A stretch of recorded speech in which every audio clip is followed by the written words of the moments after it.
یہ ایک ایسا لمحہ ہے جو تاریخ کے صفحات میں سیاہ حرفوں سے لکھا جائے گا۔ جی ہاں، اقوام متحدہ کی سلامتی کونسل کا اجلاس، دنیا بھر کی نظریں ایک ہی سوال پر جمی تھی۔ کیا غزہ میں جاری خون ریزی کو روکا جا سکے گا؟ کیا معصوم زندگیاں بچائی جا سکیں گی؟ لیکن پھر وہی ہوا جس کا خدشہ سب کو تھا۔ امریکہ نے چھٹی بار جنگ بندی کی قرارداد ویٹو کر دی۔ کمرہ اجلاس میں ایک لمحے کو خاموشی چھا گئی، جیسے وقت تھم گیا ہو۔ پھر کئی ممالک کے مندوبین نے مایوسی اور غصے کا اظہار کیا۔ یہ فیصلہ ایسے وقت میں آیا جب غزہ میں انسانی بحران اپنی انتہا کو پہنچ چکا ہے۔ ہر دن درجنوں نہیں بلکہ سینکڑوں زندگیاں ختم ہو رہی ہیں، اسپتالوں میں چیخیں گونج رہی ہیں، مائیں اپنے بچوں کو ملبے کے ڈھیر سے نکالنے کے لیے ہاتھوں سے کھدائی کر رہی ہیں۔ بھوک، پیاس اور موت کا رقص ہے، اور دنیا صرف بیانات تک محدود ہے۔ سلامتی کونسل میں پیش کی جانے والی یہ قرارداد کسی ایک ملک کی آواز نہیں تھی، بلکہ اجتماعی ضمیر کی صدا تھی۔ 15 رکنی کونسل میں سے 14 ارکان نے اس کی حمایت کی، صرف ایک نے مخالفت کی، اور وہ تھا امریکہ۔ یہ قرارداد 10 غیر مستقل ارکان نے مل کر پیش کی تھی، جن میں پاکستان بھی شامل تھا۔ اس میں واضح الفاظ میں کہا گیا تھا کہ غزہ میں فوری، غیر مشروط اور مستقل جنگ بندی ہونی چاہیے۔ ساتھ ہی اسرائیل سے بھی یہ مطالبہ کیا گیا تھا کہ وہ امدادی سامان کی فراہمی پر عائد تمام پابندیاں ختم کرے۔ لیکن امریکہ نے ویٹو کر کے پوری دنیا کو یہ پیغام دے دیا کہ اسرائیل کے حق میں اس کی پالیسی کسی بھی انسانی بحران سے زیادہ اہم ہے۔ گویا لاکھوں زندگیاں اس کے سفارتی کھیل میں محض ایک عدد ہے۔ پاکستانی مندوب عاصم افتخار کی تقریر دل کو چیرنے والی تھی۔ ان کے الفاظ صرف الفاظ نہیں بلکہ ایک زخم کی چیخ تھے۔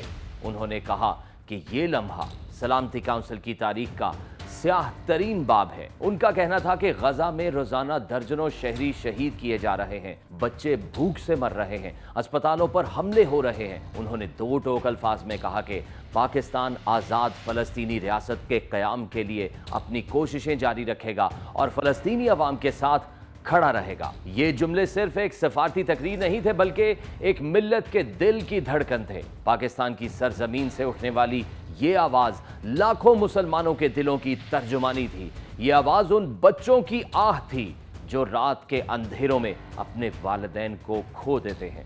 یہ آواز ان ماؤں کی فریاد تھی جو اپنے بچوں کے مردہ جسم سینے سے لگا کر دنیا سے انصاف مانگتی ہیں۔ واشنگٹن اور لندن میں منظر مختلف تھا۔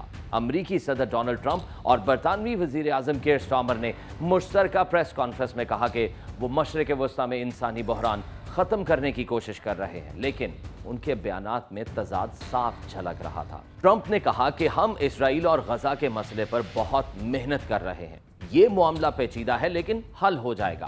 ساتھ ہی انہوں نے اسرائیل کی جنگ جاری رکھنے کی حمایت بھی کر دی۔ ان کے نزدیک امن کا اسرائیل کی خواہشات کی تکمیل ہے۔ دوسری طرف سٹارمر نے کہا کہ برطانیہ فلسطینی عوام کو امداد پہنچانے، یرغمالیوں کی رہائی اور ایک قابل عمل فلسطینی ریاست کے قیام کے لیے کوششیں کر رہا ہے۔ لیکن حقیقت یہ ہے کہ جب امریکہ ہی قرارداد کو بار بار ویٹو کرے تو برطانیہ اور یورپ کے بیانات صرف لفظ ہمدردی ہی رہ جاتے ہیں، عملی اقدامات نہیں بنتے۔ ٹرمپ نے روس اور یوکرین کے حوالے سے بھی گفتگو کی اور کہا کہ پیوٹن نے انہیں مایوس کیا ہے۔ انہوں نے بگرام ایئر بیس واپس لینے کی خواہش کا بھی اظہار کیا، لیکن حیرت انگیز بات یہ ہے کہ اتنے حساس موقع پر بھی انہوں نے غزہ کے مظلوم عوام کا ذکر محض سرسری انداز میں کیا، جیسے ان کی آنکھوں میں وہ منظر کبھی جھلکا ہی نہیں جہاں ایک معصوم بچی اپنے بھائی کے لاشے کے ساتھ بیٹھی ہے۔ ان کے نزدیک اصل مسئلہ اسرائیلی قیدیوں کی رہائی اور اسرائیل کی سلامتی ہے۔ فلسطینی عوام کے زخم شاید ان کی نظر میں اتنی اہمیت نہیں رکھتے۔ برطانوی وزیر اعظم کیئر سٹارمر نے نسبتاً متوازن موقف اپنایا۔ انہوں نے کہا کہ غزہ کی صورتحال ناقابل برداشت ہے، یرغمالیوں کو رہا کیا جانا چاہیے اور فلسطین کو تسلیم کرنے کا سوال ایک جامع امن منصوبے کے تناظر میں دیکھنا ہوگا۔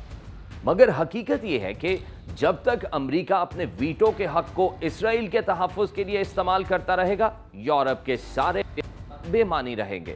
دنیا نے یہ حقیقت بار بار دیکھی ہے، آج سے نہیں بلکہ عشروں سے یہی ہو رہا ہے۔